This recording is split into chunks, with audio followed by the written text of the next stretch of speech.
Ya, Alhamdulillah ada kami membawakan pada bis kita terus saja. Kita ke segmen Bicara Belia. Untuk hari ini, edisi Rampai Pagi, 26 Jamadil Akhir 1446 Hijrah bersamaan dengan 28 hari bulan Disember tahun 2024. Di hari Sabtu hari ini, walaupun konsep Rampai Pagi Auda santai saja, tapi banyak sebenarnya pengisian-pengisian yang kami bawa kepada bis kita yang insya-Allah dapat menginspirasikan semua penonton Rampai Pagi. Dan untuk topik pertama hari ini yang akan kami berigakan, yang akan tadi kupas sama-sama, saya dengan Nadira bersedia sini untuk mengupas isunya Auda. Betul sekali. Tapi sebelum kita mengupas berkenaan dengan isu berkenaan dengan isu ini, kita ingin perkenalkanlah terlebih dahulu kepada penonton-penonton kita siapa yang bersama dengan kita pada kali ini. Segmen Bicara Belia, kita di sebelah kanan Nat pada ketika ini kita bersama dengan Nurul Wafa binti Haji Ismail, merupakan timbalan ketua 2 The Young Seekers Brunei. Assalamualaikum. Waalaikumsalam. Selamat pagi. Selamat pagi. Ini bukan kali pertama Wafa di sini kan? Pertama. Ini kali pertama. Wah, okey, menjadi pengalaman sangat seronok nanti bersama dengan penonton kita. Seterusnya di sebelah Wafa kita ada Nur Farah Alia binti Haji Suhaimi, merupakan timbalan ketua 1 The Young Seekers Brunei. Apa khabar hari ini? Alhamdulillah. Alhamdulillah. Okey, dah sabarnya untuk kita bercerita topik hari ini. Tapi sebelum itu kita ingin berkenalan dahulu. Kita bersama dengan Nur Syahiratul Masyirah binti Musa, merupakan pegawai perhubungan luar The Young Seekers Brunei. Selamat pagi. Selamat pagi. Di sini kita ada ketiga-tiga narasumber kita. Tapi Nat akan mula dengan Farah terlebih dahulu. Bila mana kita bercerita berkenaan dengan topik ini, iaitu memperkasakan pemimpin belia ASEAN China, dan ada juga kita menyebut berkenaan dengan Seekers, The Young Seekers. The Young Seekers. Dan untuk Nat sendiri secara peribadi itulah kali pertama nak mendengarkan. Jadi mungkin begitu juga dengan penonton-penonton kita. Mungkin dapat Nur Farah kongsikan ni apa pengenalan berkenaan dengan The Young Seekers Brunei. Terima kasih atas for the invitation today. Sama-sama. The Young Seekers adalah ditubuhkan pada tahun 2020, merupakan salah satu pertubuhan berasaskan keuntungan yang dikenali sebagai NPO, Non-Profit Organisation. Ia bertujuan untuk memperkasakan pemimpin belia Asia China di masa depan. Dilakukan dengan peningkatan pembinaan kapasiti, kemahiran pendidikan dan rangkaian sebagai persiapan menghadapi cabaran yang akan datang. Pertubuhan ini dimulai oleh beberapa individu di Singapura dan sekarang telah ada 10 ketua di ASEAN China, rangkaian ASEAN China. Manakala di Brunei, ketua kami adalah Muhammad Ridwandi bin Ramli. Jadi itulah sedikit sebanyak mukadimah dan pengenalan berkenaan dengan Seekers Brunei. The Young Seekers Brunei. Tadi sudah diberikan kepada semua penonton mengenai sedikit pengenalan lah mukadimah The Young Seekers. Mungkin ada yang seperti yang Nadirah kongsikan tadi baru pernah mendengar, ataupun ada yang sudah mendengar tapi kurang mengenali. Ni orang dah kenal makan dah cinta, tapi alhamdulillah lah, insya-Allah ni sudah kenal ada penonton tadi sudah mulai mengenali dan rasanya ingin lagi lebih dekat lagi mengenali. Kalau boleh diajukan soalan kepada Wafa barangkali boleh. Tadi ajukan soalan kepada Wafa. Soalan yang ingin diajukan mungkin boleh dikongsikan. Ramai yang tanya sudah berkenalan, tapi apa sebenarnya objektifnya? Objektif dan juga matlamat utama The Young Seekers ini ditubuhkan. Mungkin boleh dikongsikan ni. Okey, boleh. Pertama matlamatlah, pada pendapat saya, matlamat The Young Seekers bersama ASEAN untuk kemakmuran, bersatu dan berdaya saing secara global, diterajui oleh golongan ASEAN, oleh belia ASEAN China lah. Itulah target kami, supaya mereka bersedia untuk masa depan. Tapi dari segi objektif, boleh dikatakan The Young Seekers mahu memajukan generasi pemimpin seterusnya. Lalu melalui peluang kerjasama pemahaman dari segi kebudayaan antara beberapa buah negara, negara yang terlibat dan pemikiran yang inovatif, boleh juga sekali. Sambil merapatkan nilai-nilai identiti Brunei. Saya sebenarnya melihat ini sebagai satu wadah sebenarnya untuk tani memperlihatkan, memperkenalkan orang-orang Brunei, terutamanya belia-belia Brunei, terutama lagi dalam pada ini Tani sering membicarakan mengenai dengan peranan belia ke arah merealisasikan wawasan 2035. Jadi dengan adanya The Young Seekers ni, bolehlah kita ni menunjukkan juga dan juga memperkenalkan belia kita ni dan juga mempersiapsiagakan belia kita ni untuk berinteraksi, berkolaborasi dengan masyarakat di luar sana, negara-negara luar, agar kita tahu belia kita ni pun sama, diorang duduk sama rendah diri, sama tinggi dengan belia-belia negara luar sana. Jadi mungkin ada yang menonton hari ini, Syuk, Jonya, macam mana akan menyertai? Ya, mungkin ada kenda kriteria-kriteria tertentu ataupun prosedur-prosedur yang tertentu, atau mungkin orang yang tertentu sahaja yang boleh diambil kira barangkali untuk menyertai The Young Seekers ni. Macam saya rasanya cukup interested rasanya. Mungkin nak pun boleh lah kalau berdua nak tak. Kita pun teruja, kita masih belia kan? Masih dapat. Saya akan terus masih bukan dalam belia. Jadi bila mana kita mendengarkan belia-belia yang bersemangat ini, dan pastinya mungkin ada cerita-cerita juga di sebaliknya. Kita ingin juga tanyakan di kesempatan ini sekiranya ada waktu, ya. Bagaimana sebenarnya mula cerita dapat menyertai The Young Seekers ini? Mungkin kita dapat mulakan dari Nur Syahiratul terlebih dahulu. Bagaimana? Okey, alhamdulillah. Jadi saya mula-mulanya saya mula mengenali TYS ni, The Young Seekers, atau singkatannya TYS, melalui rakan baik saya. Ia juga turut terlibat dalam organisasi ini lah. Jadi masa tu beliau sering berkongsi tentang TYS ni, macam siuk jua, macam menarik. Jadi saya lihat macam betapa semangatnya dan banyak manfaat yang diperolehi oleh beliau. Saya pun jadi terinspirasi lah dengan ikut serta dengan TYS ni. Jadi melalui beliau saya pun mendapat lebih banyak maklumat tentang TYS dan tentang peluang yang ditawarkan oleh The Young Seekers ni. Jadi saya yakin dengan ikut serta TYS ni saya boleh ia memberi ruang untuk saya berkembang secara peribadi dan pada masa yang sama juga dapat menyumbang kepada masyarakat, terutamanya belia lah. Jadi itu awal mulanya.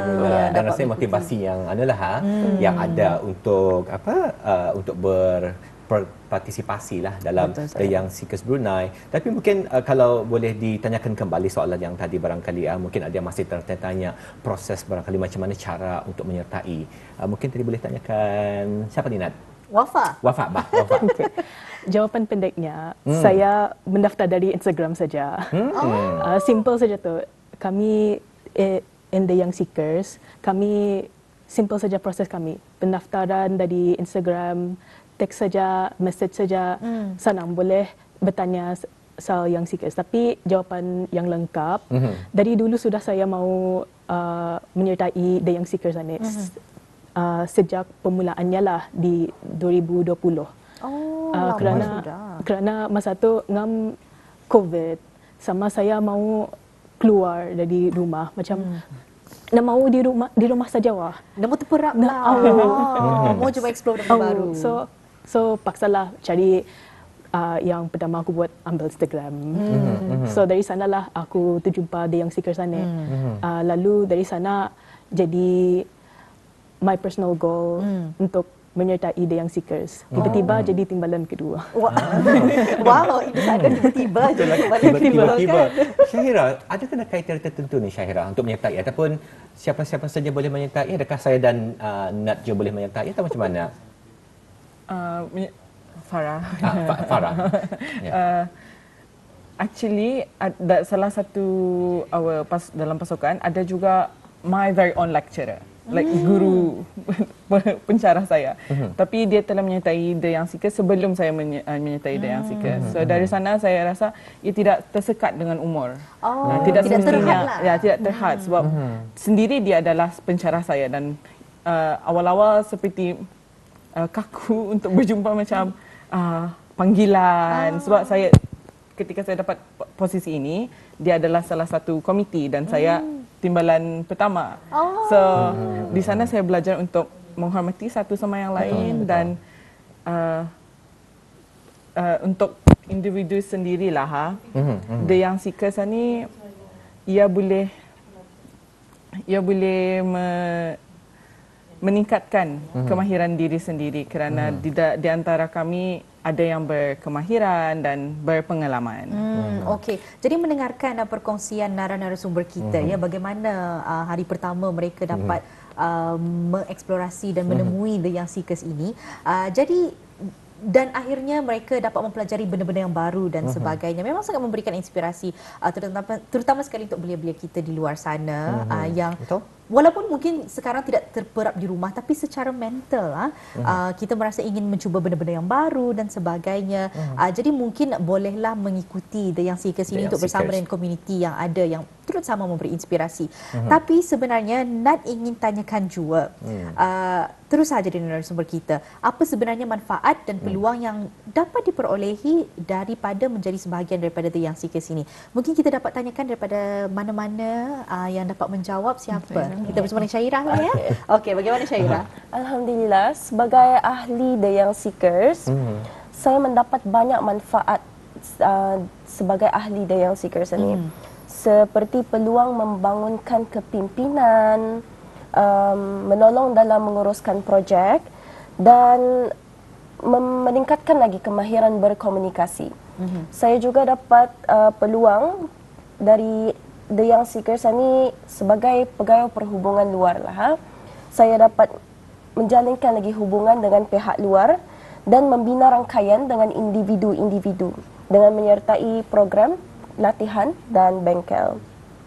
Jadi TYS ini bukan saja membantu saya berkembang secara profesional, tetapi juga memperkasakan lagi keyakinan diri saya dalam membawa perubahan positif kepada masyarakat, terutama belia. Alhamdulillah. Alhamdulillah. Rasanya ramai yang sudah terinspirasi pada cerita-cerita perkongsian tadi. Banyak sebenarnya soalan yang ingin tanyakan ni Nadira, tapi apakah daya waktu mencemburui kita ni. Mungkin juga sebagai penutup barangkali satu dua soalan ya. Tadi ada dikongsikan, tapi mungkin ada yang masih mungkin baru saja menyaksikan sampai pagi Indah menyaksikan wawancara pada awal. Jadi secara personal lah barangkali secara peribadi, apa rasanya skill-skills yang tertentu, manfaat yang tertentu yang bisa kita perolehi ya, yang daripada menyertai The Young Seekers Brunei. Siapa yang mau menjawab dulu Nek? Secara peribadi. Di antara tadi ramai dikongsikan kan dari segi kepimpinan dan sebagainya, tapi secara peribadi apa rasanya the biggest lesson barangkali lah? The biggest lesson is keyakinan diri. Dan cara bercakap. Sebab saya dulu adalah seorang introvert. Oh ya? Yes. And then COVID lagi makin macam again terperap rasanya kan. So the moment dapat peluang ini terus grab, terus macam okay, dari mana boleh I can improve. Dan baru-baru ini kami ada mengadai acara Seekers Dialogue. Dari sana saya dapat berhubung dengan Majlis Belia Brunei. Terima kasihlah kepada mereka kerana memberi peluang ini dan beberapa belia dan sukan. So dari sana saya rasa ia adalah satu personal growth tahun 2024. Wow, kita buat 2024 recap.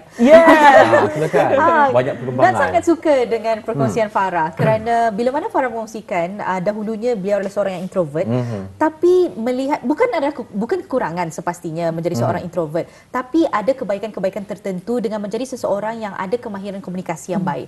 Jadi Farah mengambil step ataupun langkah untuk memperbaiki skill-skill dan kemahiran dengan mengikuti The Young Seekers ini. Dan itu sepatutnya memberikan inspirasi, iaitu growth mindset. Kalau kita ni ada kelemahan ataupun kekurangan, kita ni pemalu dan suka bercakap dan sebagainya, kita cuba cari cara seperti Farah sendiri, kita cuba cari cara untuk memperkembangkan kemahiran tersebut. Itu cerita Farah. Betul. Tapi yang paling penting rasanya juga yang dapat dipelajari Nadirah dan juga ada penonton tadi mesti mencuba. Betul. Kalau tadi anda mencuba, macam mana tadi kan tahu.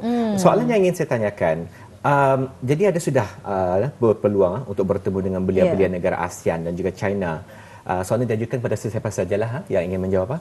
Jadi bagaimana bisa kita melihat kemampuan ataupun bagaimana rasanya belia-belia kita ni negara Brunei Darussalam dari segi menyampaikan idea, dari segi aspirasi belia-belia kita ni berbanding ataupun mungkin kalau dapat tadi lihatlah dengan belia-belia daripada negara ASEAN ataupun daripada negara China. Okay, siapa yang mahu Siapa yang menjawabnya? ataupun kita ya. Mungkin kita ni saya macam- boleh. Okey, Farah, silakan, Since, Farah. sudah berjumpa dengan beberapa belia dari negeri ASEAN, saya boleh yakinkan orang Brunei very punctual, disiplin dan sendiri sangat inovatif dengan idea. Dan not recently tapi 2-3 bulan yang lalu kita ada online dialog session juga dengan negeri Cambodia dan Philippines. Dan dari sana kami open untuk public, right? So mostly yang datang untuk melihat secara online adalah orang-orang Brunei, belia-belia Brunei. So dari sana kami yakin yang belia-belia Brunei akan pergi jauh dan wawasan 35 itu di sana satu reality. within us. Alhamdulillah. Ini sebenarnya sesuatu yang cukup menggembirakan saya dan sebenarnya Nadirah dan juga yang narasumber kita ni. Kalau kita ni sering membicarakan dan mengongsikan dalam pagi-pagi, kalau Tani ingin mengetahui keadaan sebuah negara di masa hadapan, dialah belianya pada masa ini. Sekali. Dan kita berbangga Nadirah dengan adanya contoh belia, 3 orang belia yang Tani bawakan ke segmen pagi hari ini, dapatlah sudah Tani lihat dah betapa dari segi keyakinan mereka dan juga idea-idea mereka dapatlah mempunyai keyakinan yang cukup baiklah. Betul sekali. Yang Kita tinggi dapat sekali melihat sebenarnya. juga daripada kemahiran berkomunikasi mereka. Betul. Tidak nampak nervous. Kita judge lah. Itu Nah, itu kan. we see and we don't judge. Okey, jadi kita bersama dengan narasumber kita. Nan ingin tanyakan pada Wafa lah. Pandangan Wafa secara peribadi, kerana Wafa sendiri merupakan seorang timbalan, betul di The Young Seekers. Bagi pandangan Wafa secara peribadi, apakah yang menjadikan seorang belia itu belia yang bermanfaat, belia yang orang inovatif dan belia yang berjaya, belia yang berkualiti? Bagaimana Wafa? Pada pendapat saya, inilah bagi saya lah dapat kembali kepada ajaran Islam dan kepimpinan Rasulullah sallallahu alaihi wasallam. Bagi saya, masa era globalisasi ini makin adalah terlupa ajaran Islam kami, ada terlupa asal MIB, tetapi diri mesti kembali kepada identiti yang permulaan lah, our origin lah, our origin story. Jangan terlupa asal Tuhan, jangan terlupa asal ajaran Rasulullah, jangan terlupa asal ajaran Quran. Baru-baru ini kami ada sesi Seekers Dialogue yang mana saya kembali, yang saya urusi lah. Mana itulah saya terlupa macam kan buat aneh, kan buat atau saya terlupa wah. Tetapi on the actual day saya ingatkan like aneh, inilah rezeki saya. Benarnya sebelum saya masuk TYS, saya berdoa semoga saya dapat bermanfaat dalam TYS ini dan semoga saya dapat rezeki yang tinggi. Alhamdulillah, candilah sudah. Doa yang termakbul. Betul sekali. Memang sangat suka dengan perkongsian Wafa, terutama sekali bila mana beliau menyentuh berkenaan dengan betapa pentingnya kita kembali semula kepada origin itu. Kalau bagi jati diri. Kalau bagi Nat sendiri, itulah dalam bahasa Inggerisnya kita namakan sebagai jua self esteem. Bila mana kita tahu kualiti diri kita, di mana kita tahu asal usul dan apa yang penting prioriti dalam kehidupan kita ni, insya-Allah apa-apa yang selain daripada itu ini akan menggoyahkan emosi dan perasaan yang ada. Dan bagi Nat, itulah yang menampakkan Wafa sebagai seorang belia yang berkaliber. Bukan Wafa seorang, semua narasumber kita begitu. Dan identiti kebrunaian, calak Brunei atau di mana pun tadi berada, belia-belia kita ni berada, tetap juga Brunei at hearts. Itulah kan, Brunei always at hearts. Apa yang kita cukup banggakan lah. Jadi kalau boleh tanyakan soalan terakhir barangkali di atas kebatasan waktu, mungkin harapan dan impian barangkali untuk The Young Seekers Brunei, apa yang diharapkan, diimpikan ataupun mungkin sesuatu yang ingin dicapai di tahun 2025 barangkali. Mungkin kita boleh mula dari Syahirah dulu. Silakan. Alhamdulillah, harapan dan impian The Young Seekers tetap semangat. Amin, tetap semangat. Tetap semangat dan tetap ingati balik apa misi The Young Seekers ini. Fokusnya ke mana? Ke belia kan? Jadi untuk tingkatkan lagi keyakinan diri, keluarkan diri daripada our comfort zone. Semangat untuk mencapai wawasan 2035 tu.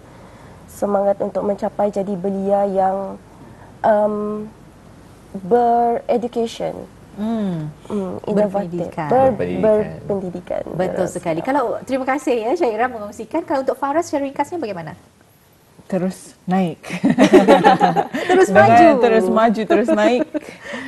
Semoga makin ramai belia yang akan ikut The Young Seekers di masa akan dapat. Mudah-mudahan. Mestilah kamera tu semua mereka ikut. Datang. Pastikan. Join us. Terima kasih Farah. Bagaimana dengan Wafa? Mungkin lapar untuk ilmu. Itulah saja. Wafanya kalau ia sebut ia bercakap sedikit sahaja. Tapi dalam kita dapat lihatlah daripada Wafa. Terima kasih ya Wafa sudah pun mengongsikan juga berkenaan dengan harapan, dan kita ingin mengucapkan ribuan terima kasih juga kepada ketiga-tiga narasumber kita. Sekali lagi kita perkenalkan Nur Syahiratul Mashira, dan di tengah-tengah kita ada Nur Farah dan kita ada Nurul Wafa sebagai narasumber. Kita telah pun berkongsi berkenaan dengan memperkasakan pemimpin belia ASEAN China. Baiklah, daripada Rampai Pagi mengucapkan ribuan terima kasih kepada ketiga-tiga narasumber, tiga-tiga belia Brunei Darussalam kerana sudi datang dan juga menginspirasikan semua penonton Rampai Pagi hari ini. Dan terima kasih dan Assalamualaikum. Kita jumpa lagi insya-Allah. Waalaikumsalam.